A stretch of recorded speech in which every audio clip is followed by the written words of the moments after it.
आज का जो हमारा टॉपिक है वो है MEG 14 का ब्लॉक 1 यूनिट 1।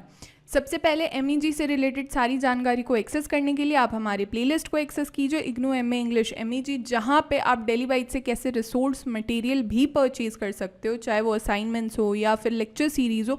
यहाँ पे इवन कुछ लेक्चर सीरीज़ भी मौजूद है जिससे श्योर शॉट आपका परफॉर्मेंस इन्हांस होगा अपकमिंग टर्म एंड एग्जामिनेशन में। प्लेलिस्ट की लिंक मैंने नीचे डिस्क्रिप्शन बॉक्स साथ ही में कमेंट में भी पिन कर दिया है। Now for regular and quick update do join our WhatsApp group IGNOU MEG updates, जिसकी लिंक मैंने नीचे डिस्क्रिप्शन बॉक्स साथ ही में कमेंट में भी पिन कर दिया है। इसके अलावा now coming to the topic, सबसे पहले समझते हैं कि the concept of Indian literature क्या था। देखो, इंडियन लिटरेचर ना is not simply the literature जो कि किसी नेशन का होता है, बल्कि एक कॉम्प्लेक्स टैप्स्ट्री विबिन था, यानी जो कहते हैं ना हम लोग कि एक बहुत ही मज़ेदार, बहुत ही ज़्यादा कॉम्प्लेक्स टाइप की एक कल्चर थी, या फिर एक ऐसा सब कल्चर था जो बहुत ही ज़्यादा डाइवर्स था। अगर हम इंडियन लिटरेचर को समझने की बात कभी करते हैं तो इट रिक्वायर्स बहुत सारे लैंग्वेज की प्लुरैलिटी लगती है, बहुत सारे कल्चर्स लगते हैं जो कि इंडिया में अभी भी एग्जिस्ट करते हैं। ये सारे इमर्ज होके in the opposition to one another, फिर ये हमें हमारा इंडियन लिटरेचर बनाते हैं।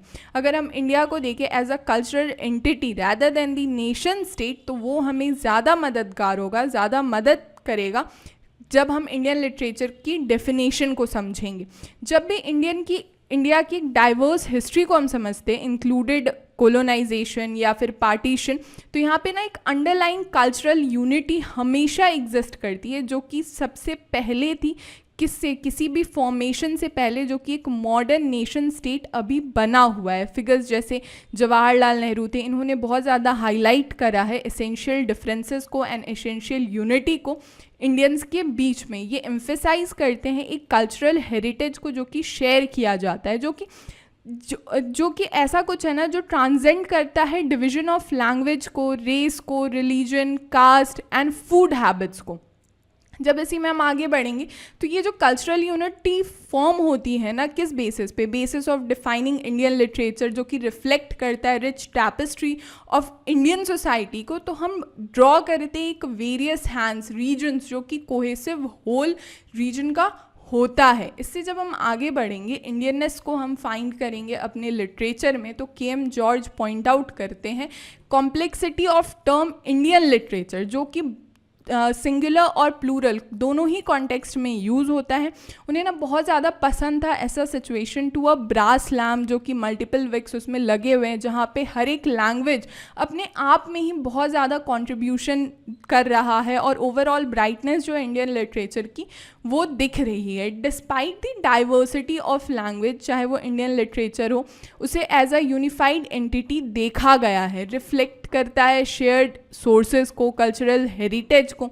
शिशिर कुमार दास जी ने एम्फेसाइज किया है कि इंडिया जो है as a spiritual cultural space है जो कि ट्रांजिट करता है जोग्राफिकल बाउंड्रीज में। उन्होंने इवन आर्ग्यू भी किया है कि इंडियन लिटरेचर जो है वो कंप्राइजेज है मेनी डिस्टिंक्ट ट्रेडिशन से, ईच जो है ना हर एक चीज़ रिफ्लेक्ट करता है यूनिक एक्सपीरियंसेस जो उसके लिंग्विस्टिक कम्युनिटी के होते हैं। दास जो है वो रिजेक्ट करते हैं both homogenization and oversimplification, किसके, इंडियन लिटरेचर के, जो कि एडवोकेट करता है फॉर एन अप्रिसिएशन जो किसका है, डाइवर्स एक्सप्रेशन का है और हिस्टोरिकल कॉन्टेक्स्ट का है। इससे जैसे ही हम आगे बढ़ेंगे, अगर हम देखें कि एंशिएंट इन इंडियन लिटरेचर क्या है, तो सुजीत मुखर्जी जो है वो हाईलाइट करते हैं लिमिटेड यूज ऑफ टर्म जो कि इंडियन लिटरेचर होता है, किसमें, इन इंडियन लिटरेरी सर्कल्स में, जो कि ऑफन एसोसिएटेड सोलली रहता है विथ एंशिएंट संस्कृत टेक्स्ट के।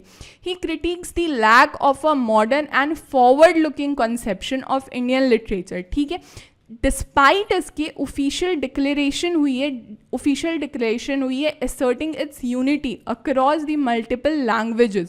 मुखर्जी सजेस्ट करते हैं a broader perspective by considering Tamil literature which also boasts, जो कि continuous tradition है since the start of a Christian era, और उसे रिकोगनाइज किया गया है as literary as equal to Sanskrit, किसमें, ancient text में, जैसे कि तोलाकोपयम करके टेक्स्ट है, उन्होंने ही ऑल्सो अर्ज, जो कि रिवैल्यूएशन करता है किसका, एंशियंट इंडियन लिटरेचर का, इंक्लूड तमिल या फिर प्राकृत या फिर तेलुगु जैसे जो टेक्स्ट रहे या फिर ट्रेडिशन रहे हैं, कन्नड़ा ट्रेडिशन जो कि एक्नॉलेज करता है एक बहुत ही रिच ओरल लिटरेरी हेरिटेज को अक्रॉस वेरियस लैंग्वेजेस।